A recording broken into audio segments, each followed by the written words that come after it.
so much for spending time with us on behalf of the conference organizers and the panel. We value that, we respect it. You're probably at work, you have a billion things to do, and yet you're taking time to be on Zoom yet again, listening to all of us.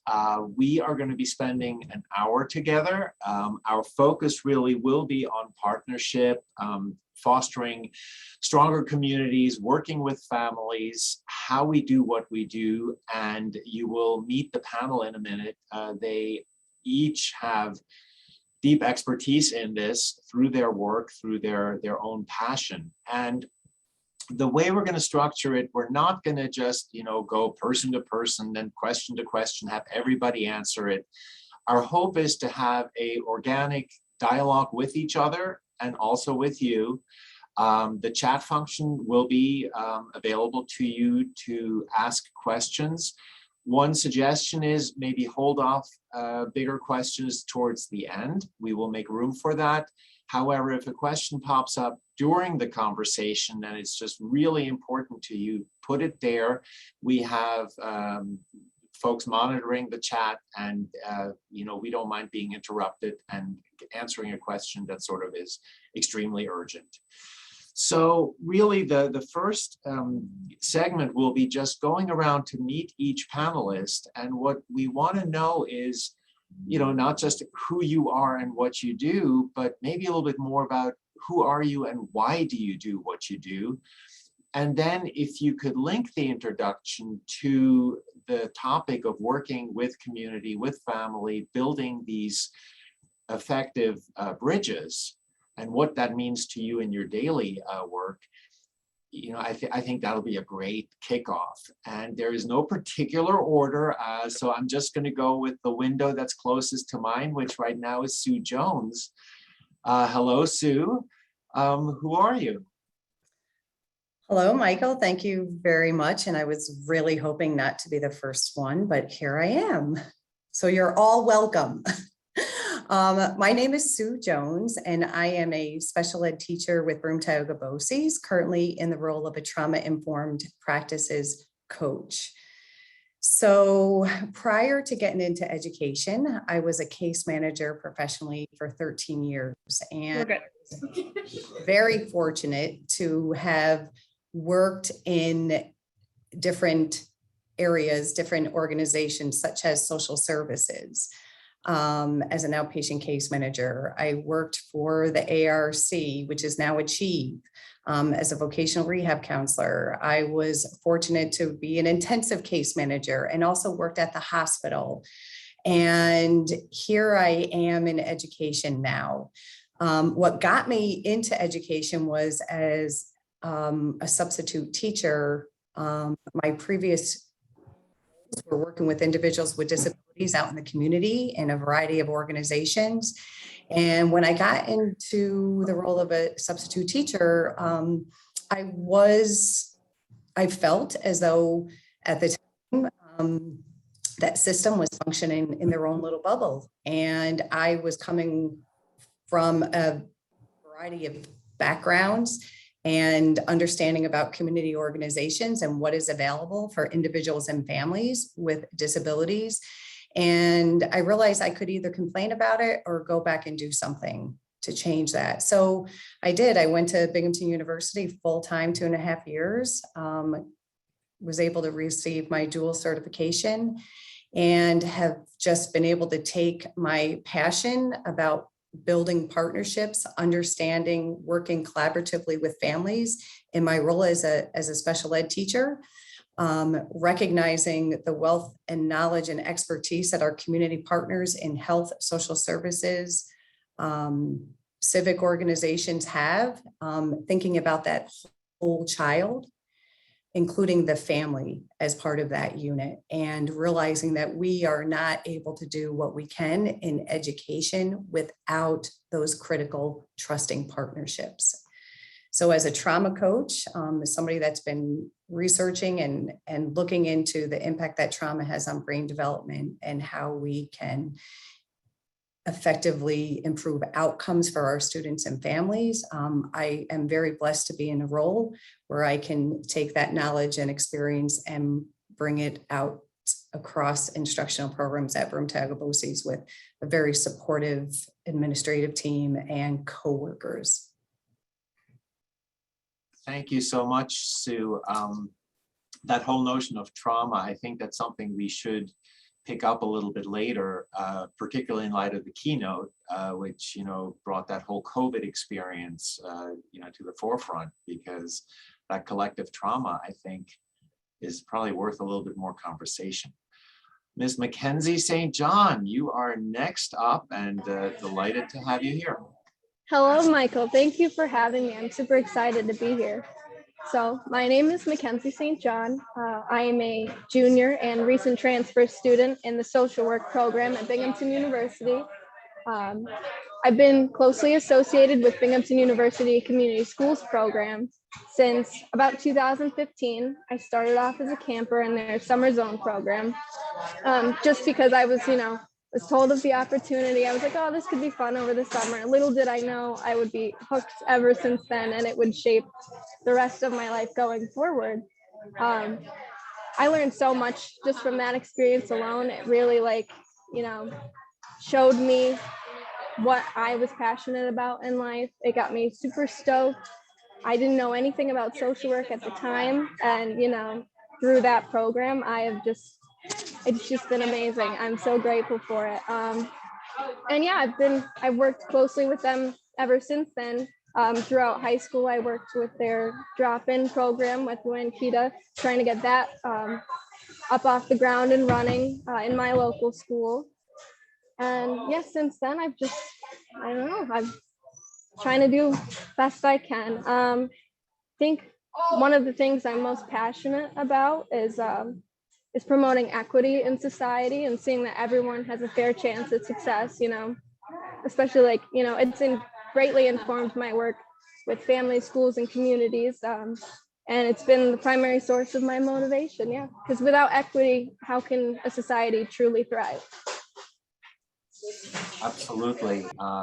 Thank you for the introduction. And, two things really resonate. One is the absolute necessity of next generation leadership emerging and being made room for. And that's really something that I value about our conference is that we are really student focused often and need to be, because it takes everyone, and we need to look at the future, and you are the future. Samuel Bligen is next, and thank you for handling the noise interference, whoever did that. Great job. Thank you, Michael, for introducing me. Greatly appreciate it. My name is Sam Bligen. I am currently the community schools coordinator for the high school at Johnson City Central School District. I am one of two coordinators in the position. And prior to that, I've worked in the district in a social work capacity in our elementary intermediate building. And I've actually, like Mackenzie, have been part of the Binghamton University Bucks program for a while. And it's ironic because I remember seeing Mackenzie at one point in time during our summer program when I was the coordinator and still am the coordinator of that summer program for our students as well. I think for me, essentially, it started with being able to understand lack of resources, being a part of certain systems where you realize that certain supports weren't in place for students, young adults, adolescents, children, and being able to work within those systems and really understand how you want to create change or be a part of that change. Again, it stemmed from career paths that I've taken with mental health inpatient, outpatient like respite, family services, actual residential placement as well. And just a couple of things that I've worked with, and you see the different elements in those respective organizations and agencies and how they play a pivotal role in the development of these children and families that directly access these services. And I think for me, being in this position, really helps me to understand the importance of the community school approach, which is how the school and the education piece connect for me. So to say, like, we here at the district are always evolving to continue to develop that community school model that we have in place, making it like essentially a one-stop shop for access for all of our families and resources that we have available. And that can be mental health services, social emotional supports. It could be potential legal stuff if it needs to come about it, after school programming.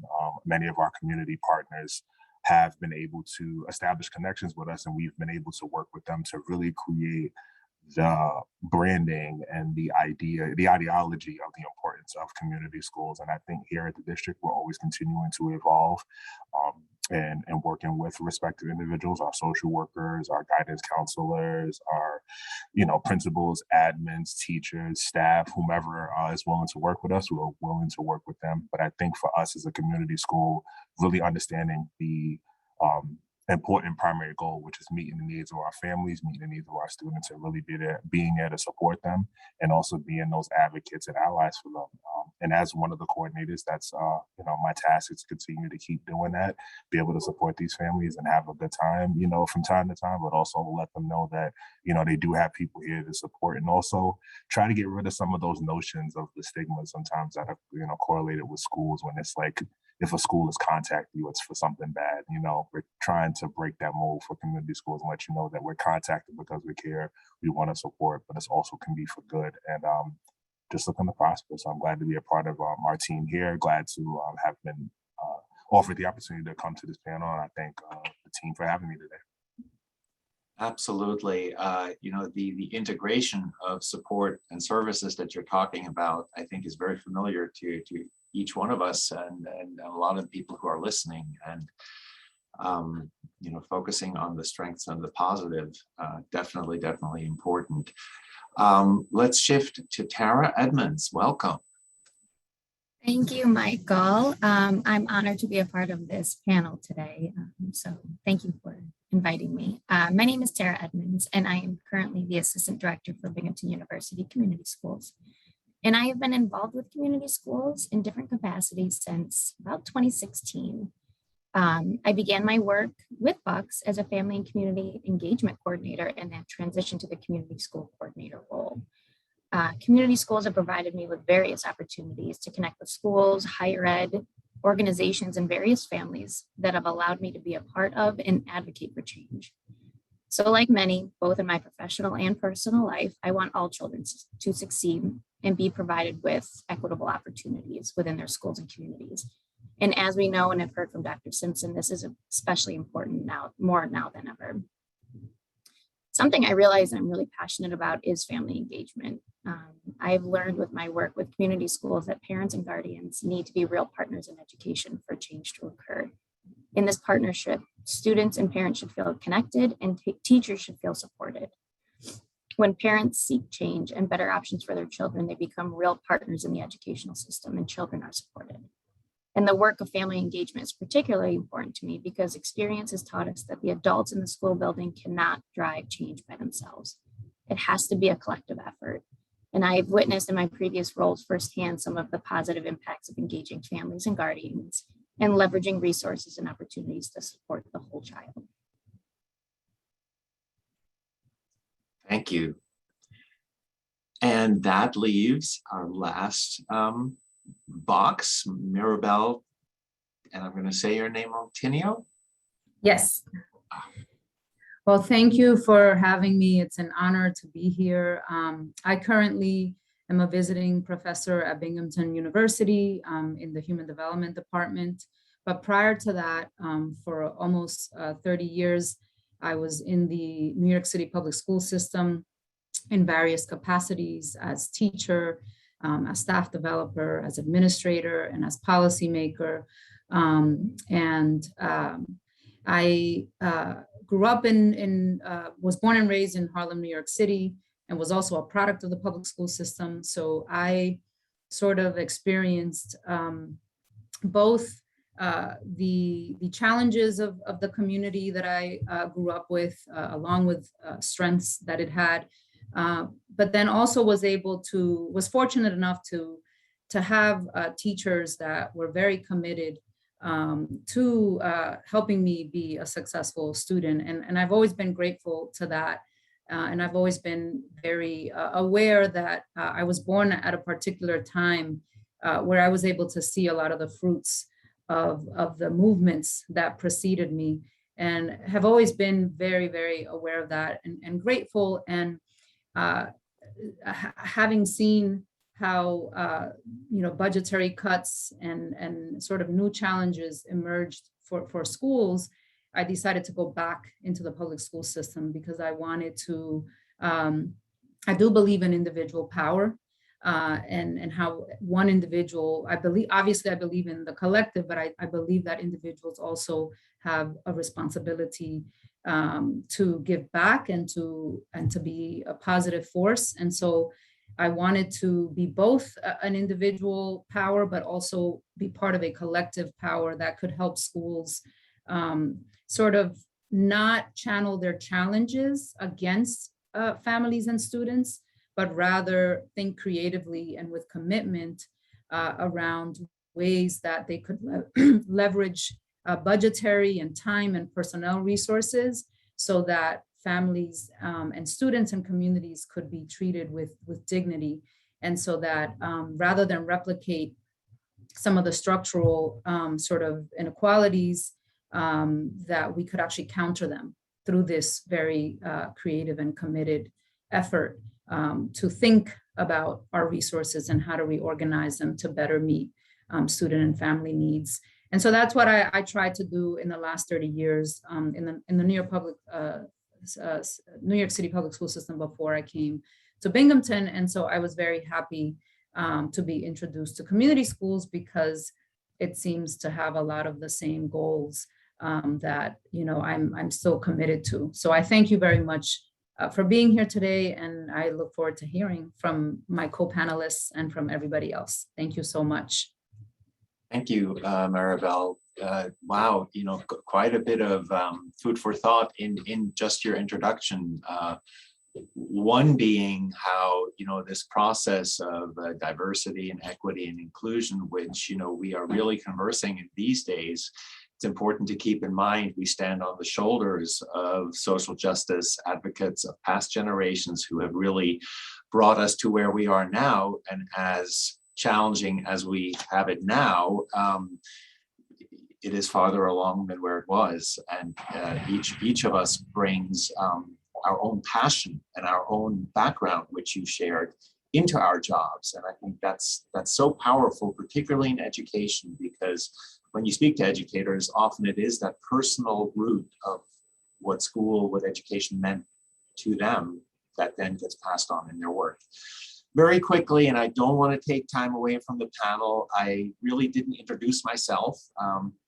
Who is Michael Kaufmann? I currently work at a school called Green Chimneys in Brewster, New York. My specialty is nature-based interactions in education therapy and recreation, animals, animal-assisted work, horticulture. We work primarily with a population of students who have psychiatric diagnosis that come to us through public school districts and are placed with us residentially or as day students. So trauma-informed care, family-centered work, very familiar to us. And so that's sort of the corner that I come from. But I was a panelist last year, but today it's really mostly about our current panel.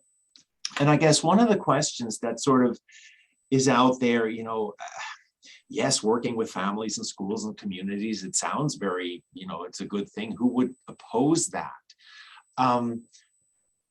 We have people listening in from other parts of the world, certainly from all over the country. What are some of the commonalities, the challenges of working with families, and where do we find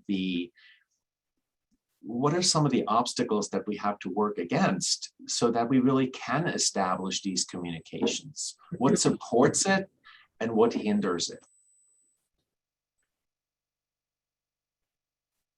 Anybody? We're not going to go round robin, so not everyone has to answer everything.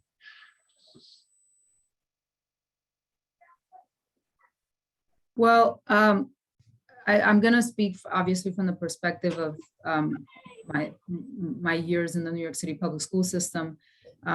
Some of the challenges are time challenges for parents, particularly, as you know, from the 70s on, the two earner families have become more the norm. And so parents are under a lot of stress in terms of work, particularly if they're working class. And so I have found that in our schools, it's been very important to create very flexible schedules and activities so that parents can come in at various times of the day that accommodates them. Also, having online tools where parents, I don't know if I should go into some of the ideas, but some of the challenges. Into ideas. That's what it's all about. We want ideas. So some of the challenges, when you work in a place like New York City, where it's a very diverse, sometimes very diverse community, language, making sure that there's translation services for parents, really making a concerted effort to ensure that parents are able to understand what is being communicated in community activities and in parent conferences and in meetings. So that's, unfortunately, the Department of Education in New York City does have a translation services unit, but a lot of schools choose to have additional supports because sometimes it takes a bit of time to access those services. I think other challenges have to do with people are very bogged down with the work, and there needs to be time to build community and to get to know the community and listen to each other. And I think in that process, there's an opportunity to generate ideas for further bonding. But I can share later on some ideas about ways to bring parents in and to build community around Absolutely. parents. Yeah. One thing that we found here is we were very tied to the notion of the parents coming here and, case conference meetings and, the parents come for this and they can't come for that. And that is so difficult for parents, particularly geographically for us. And Zoom and COVID really opened doors to more frequent communication with the parents, and they're really enjoying the communication. Sam, I wanted to quickly pick up something that I think I heard you say, the importance of sharing positive feedback with families, because I think so often we go to families when there's problems and when things aren't going right. Is that something that I heard in your introduction? Yes, Michael. So that was something that I touched upon because a lot of families tend to bring that up when we ask for feedback surveys, things like that, that correlation of if the school has contacted me, it's for something negative or what my kid has done, especially if you have those families who have multiple children within the district. It's for some families, okay, which kid are they calling me about now? I know among staff, we know some staff that have the school's phone number saved, and when they call, they're not picking up. And it's trying to break down those barriers and really get to a place to say, not every call is going to be about something negative, but we want you to be open and willing to at least engage with it when it's coming from our direct district. And I think being able to be in a place where we can have that, that equity within a relationship, because that takes time to build, as it was talked about, and we talk about this as well, some of the generational stuff where you have families who have gone to the respective school districts and they harbor those negative feelings or negative ideologies about maybe, and it could be minuscule things, it could be major things they've dealt with. And when they have children or grandchildren or family members, how that tends to impact the relationship that they have with the school. And it's really that is one of many things where you're looking at trying to understand the dynamic. So getting to know what it is the family needs, getting to know what is going on. I promise you all that is not a boxing match bell. That is our bell going off in the district. So it's just, I apologize about that. If you get to a point where you can have these conversations and really develop these relationships with individuals, it really is going to help build that equity, build that trust, build that rapport, because it's not something that's going to occur overnight. It's something that we have to continue to work towards. And I think being able to understand our family needs and try their family's needs is important, and trying to get the best, most accurate snapshot of what they, what services, what things can be provided to them. But I also think being able to just meet them where they are. So for example, I think about families who might not have parents or caretakers, or that two home family setting, so to speak. And if people are working doubles, like, how do we access that family, that parent, that caretaker? How do we connect with them? How are we flexible as like these individuals to understand that these are the people we may be calling at 6 o'clock because that's when they're free. 5 o'clock, being able to really understand that, because, and I think Maribel talked about it, being within that system, and myself growing up in New York City and being in a place to understand some of those things that weren't available in my position now, you always have to be able to say, you know what, I want to give those resources to our families that I may not have received, or this student may not have received, or might not have been available. And really understanding that, granted, we have children and students in here, but everyone's needs are super different. Everyone's needs are not going to be the same. And how can we accommodate them not only to the best of our abilities, but to the best of the family's abilities, especially if we have students that are going to be here, whether it's long-term, short-term, it doesn't matter. We have to be able to provide all of them with the same amount of services, same access to resources, but also the same respect and integrity that we want to be treated with. Absolutely. I'm sort of like shadowing the comments that are coming in, and they were echoing what you were saying about almost a trauma that many families and parents have communicating with the school and school in general. How does one heal that trauma, really? I mean, what is that? That sounds intergenerational. That sounds really deep. Tara, Sue, Mackenzie, Yes. Anybody? So I would like to add to that, Michael, with regards to the challenges and the positives. And I've heard a lot about meeting families where they're at, right? And so that's such an important part, and not considering families always having to come to the school, right? But how we are meeting our students and families outside of school, whether it be at their home, whether it be at someplace within their community, but really truly taking that time to meet our families outside and to truly identify and start building those trust and relationships. Because I could not agree more that we have some family members and some students that are struggling within our education system, right? And so that could be generational. And so what are we going to do differently to change that, to impact that? So it might mean meeting a family in the parking lot. It might mean meeting a family in their living room. It might mean meeting a family at the local park. Really, truly making us, like, as professionals, as a system, more accessible. And that even means, for me and my experience and being able to do that, having parents say the importance of allowing them to be a parent, right? Sometimes we, going back to those phone calls, we have family members that aren't currently engaged because why would they be engaged? It's been this constant beat down over the years. And if they had those similar experiences, it's going to make it that much more difficult for them. So what are we doing differently to meet their needs? And understanding, trauma, the impact on brain development, and really, truly listening, being a partner with, valuing their voice, our family's voice, what their hopes and dreams are. And along with that, we do have to be able to provide training and understanding to our staff members so that they're, so that they have so that they can be the best versions of themselves when that happens, and to be truly authentic.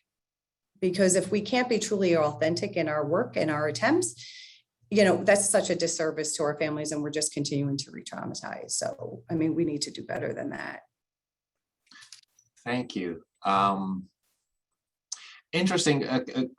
Tara, jump in if I want to make sure each of you gets ample time. Mackenzie, a quick question for you.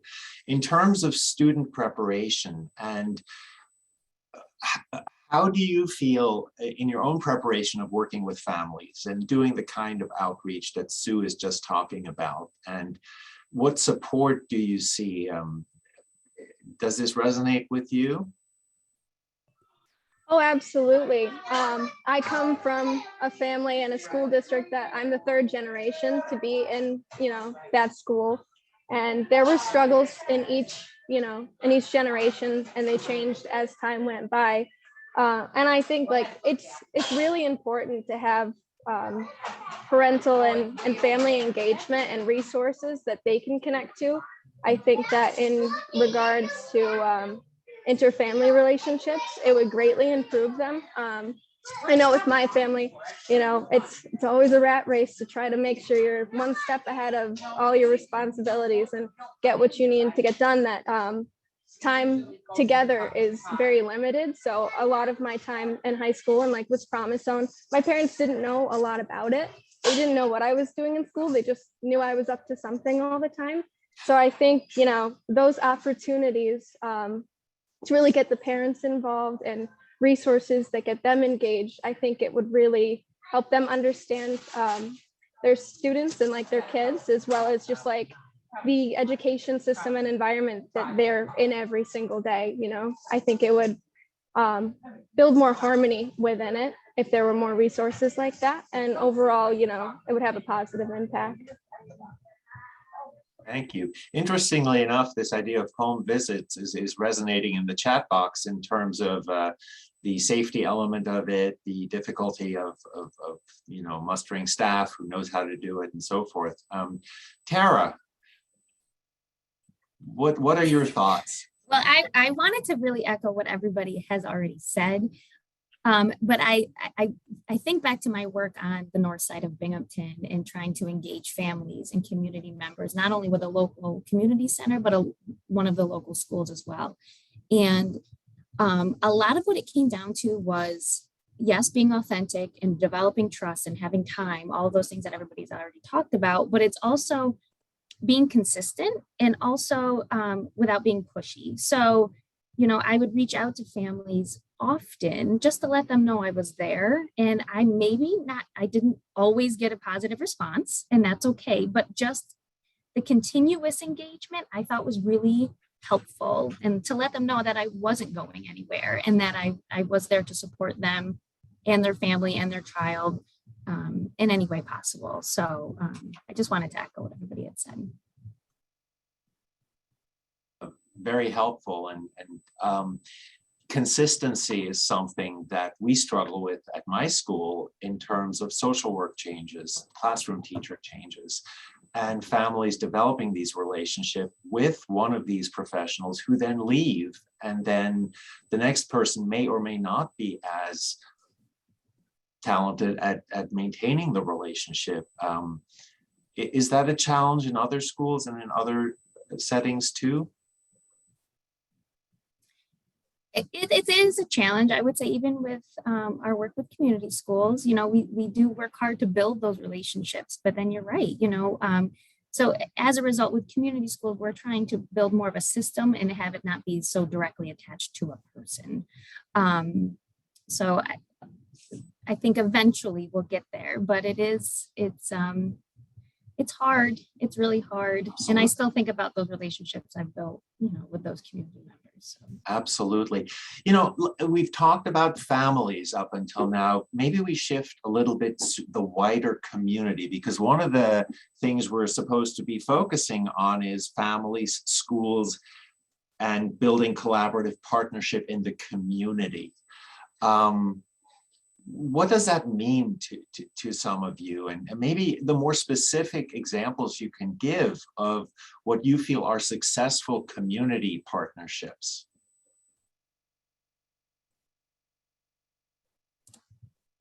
I think it's important to have a similar vision. I think you can't engage organizations, communities, community partners without a shared vision. what it might look like could be very different, but I think there has to be a shared vision. That's my. So Michael, just to add to that, with regards to those intentional collaborations, especially with regards to working with students and thinking about who comes in contact with that student or who that student and family are in connection with out in the community. So that might be healthcare providers, right? So building those trust and relationships with our healthcare providers so that we recognize that we're on the same page. I think what my experience has been is we all have a shared common goal. And that's really about improving outcomes for our students, our families, and our larger community. And then thinking about how we truly can pull together our expertise, build that intentional conversations around our students and our families, ensuring that all of our students and families have access to supports that our amazing community has to offer, including our business partners. And as somebody, working with Broome-Tioga BOCES and our, the opportunities that we have with our businesses, local businesses, and how we're trying to continue to create opportunities, employment opportunities, and thinking about ways in which we're ensuring access to all of our students and families in that regard. So it's about looking at our I talk about our student, right? So it might be my student, it might be someone's patient, it might be someone's client, it might be, but as the center, and then really truly making those intentional connections so that we can ensure that our students, that our families are getting the best available services and supports to help them to continue to thrive and to be healthy humans and to let them drive that, right? I think sometimes we have to be really good at listening and valuing our students and families' voice. Absolutely, that's something that we really had to learn here, having shifted our student population over the years, to really become family-centered in the sense that families know best about their child, and that regardless whether you're a therapist or a teacher, you are here to support and to help and to listen, and you're not necessarily here with all of the answers, and that the family needs to guide and be very, very involved. Maribel, what are you thinking? Well, I'm thinking that in New York City, there was the small school reform where many new schools were able to be formed. And one of the expectations for these new schools was that they would have in their proposals for their new schools, community-based partnerships. So that was an attempt by the New York City Department of Education to actually systematize the expectation that schools would be working closely with the support of community organizations. The other idea that's popping into my head is the idea that schools, school budgets and organization of personnel has to reflect the priorities. And if working with families and communities is a priority, then the budget, the schedule, the way personnel is organized, the way professional development happens, that has to be aligned to those priorities. And so in many of the schools that I've worked in New York City that were aspiring to be like the community schools that I'm hearing about here in Binghamton as a newcomer, having a coordinator who would be sort of overseeing the process of building partnerships with community organizations. That was an actual position that the schools funded because it was a priority. And one of the roles that I had at one point in my work there was an internship coordinator. And what that meant is that I had to build relationships with the various organizations around the school. And then our students were able to do internships in those community organizations. And the philosophy of the program was that that the community we would have collective responsibility around the education of our students. And that was a very successful program, but as I said before, it does require resources and funding so that the work can happen in a very coordinated and sort of thoughtful way. And then we also employed concurrently a model in which students were able to do volunteer work in these various community organizations. And in addition, because we worked in project-based learning schools where students had alternative assessments, a lot of the students had to present and do a sort of performance-based assessment. And so it was very encouraged to invite families and community leaders into those academic assessments. So I guess in a nutshell, I would say that there has to be the alignment of resources to the priority of community engagement and family engagement. And for example, in New York City, there's what's called the parent engagement block.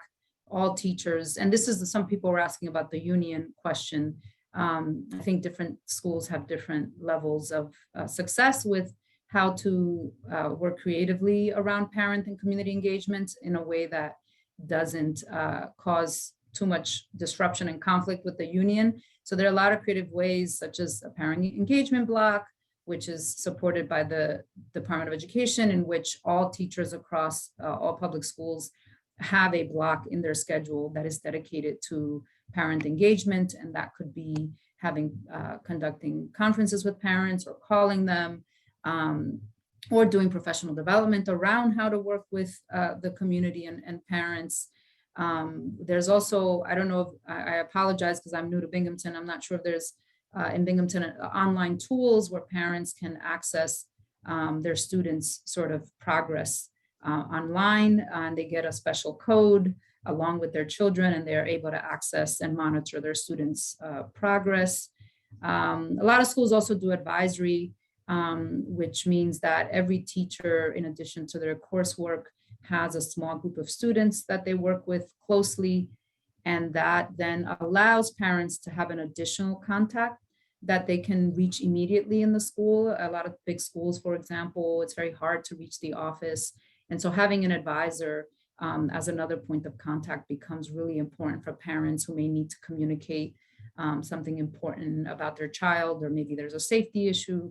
The advisor becomes an important person that not only knows their students well, but that parents can know well as well and feel like there's a direct connection to the school. And there's other ideas, again, thinking about budget, schedule, personnel, and then also what kinds of structures exist in the school to support those connections, such as a school leadership team where parents are an important stakeholder in those in the governance of the school and have a chance to plan along with school leaders around how to improve the school and establishing goals for the year.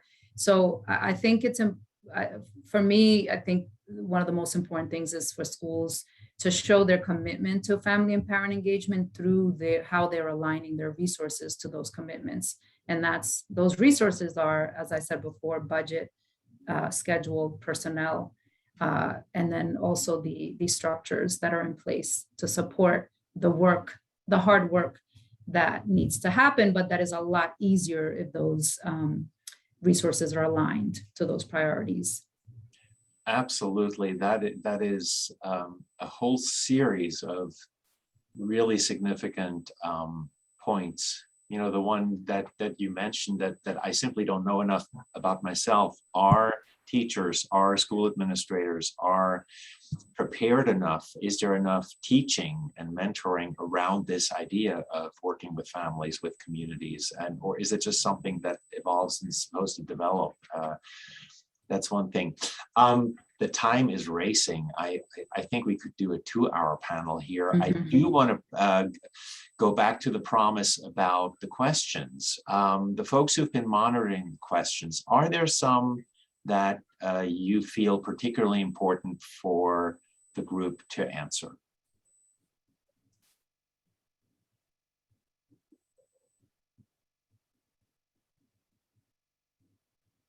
Hi there. I've been monitoring it. It's been amazing comments and sort of testimonies about different experience. And I'm wondering, Monique, if you're out there, would you like to speak more to, your sort of general rhetorical question about power and parents and sharing power? Yeah, you caught me. I was like, I'm late for 11:15 meeting because this is so good, but Oh, no. he'll have to wait. Power, equity, we talk about equity, we talk about power. Let's get real. And if you're not thinking about who has the power, who's controlling the school, space is so important. Spaces where parents can have power and young people can have power. And if it's not a place where they can execute their vision, then we're not really building trust. We're not coming closer together. And so I just worry as an industry, as a community school industry, how are we impacting those universal practices so it isn't just connected to us? If we just change the way schools function, and then we're no longer needed. And so in order to do that, the power is going to come from young people and families, in my opinion. That's where the solution lies, not in the boardroom, maybe not even in this room. So I think we should think deeply about that and talk about that often. Thank you. And I did see you have to go to the meeting. Thank you so much for being here and sharing that. Other questions that have come in or comments? We did have someone enter something in the chat about early childhood education and wondered if any of the panelists might speak to, how do we begin this partnership work and strengthen it in those early years? I can take this one, if Okay. you don't mind. So I currently work at my local daycare and preschool. So I'm actively working with children from 6 months old to 5 or 6 years old. And I think that the most important factor is that the people and the staff that you have working in these environments are actively, also I apologize for my any background noise. But I think it's important that these people that are working with these children are, they actively share, a common vision. Like I believe Tara mentioned earlier, I could be wrong. Because honestly, like it's about the kids. Their success means everything because they are the future. So to have a community and, people around them that are uplifting them, encouraging them, really care about where they go in life. I think that is the biggest thing in improving that and, making sure that there's change and there's positive growth.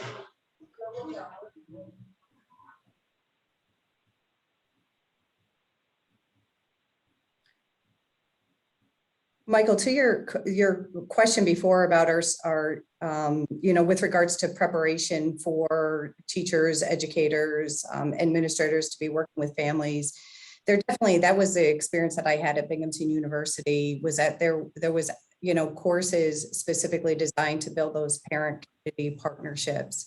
And then ongoing, the organization in which, I'm working with now, we have ongoing professional development. There was when we're thinking about a culture shift, right? Creating, that was a need that came up for administrators, paraprofessionals, educators, to have ongoing professional development around these areas of important topics. So, absolutely agree with Maribel with regards to the shift, right? The funding has to happen. And so that one area about ongoing professional development and implementation, having coaches to be able to go in and support, not just, to be able to carry that professional development back into the classroom, back into those interactions. And that, that is something that is a priority and has been a priority and continues to be a priority. Thank you. So I think at this point, what I'm looking for is sort of a closing statement from each of you.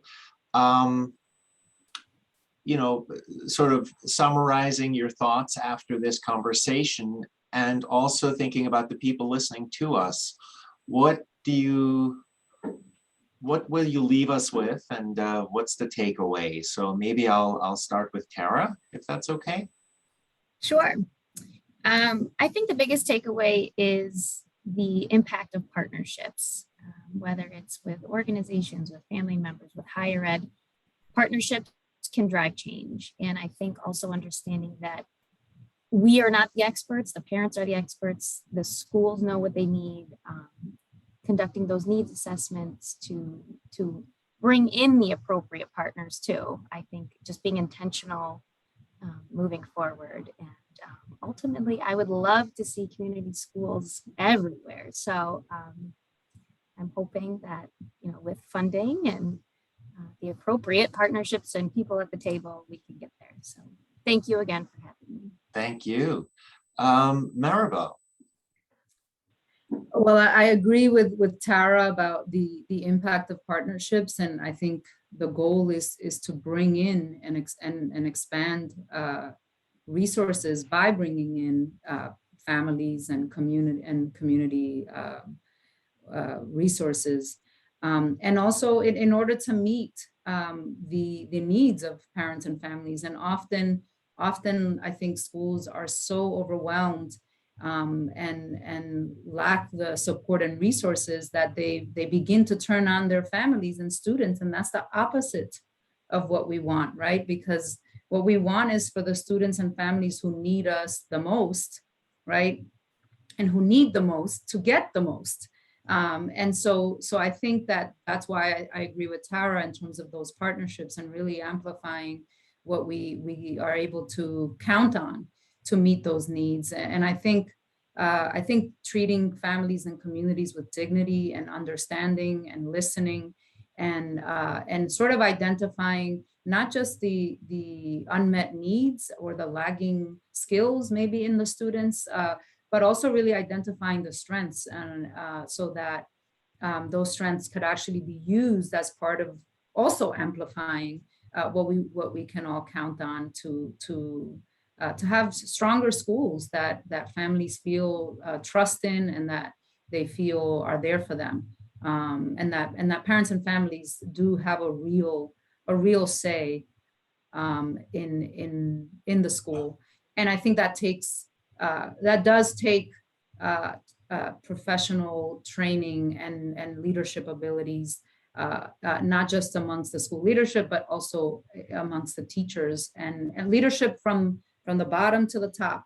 Absolutely. One learning model for all, and everybody is sort of working together to build each other. I think it's super important, and it does take good leadership with very strong commitments to those priorities. Thank you. So leadership needs to be supported. Yes, indeed. As well as teachers. Sam, closing statement, closing thoughts.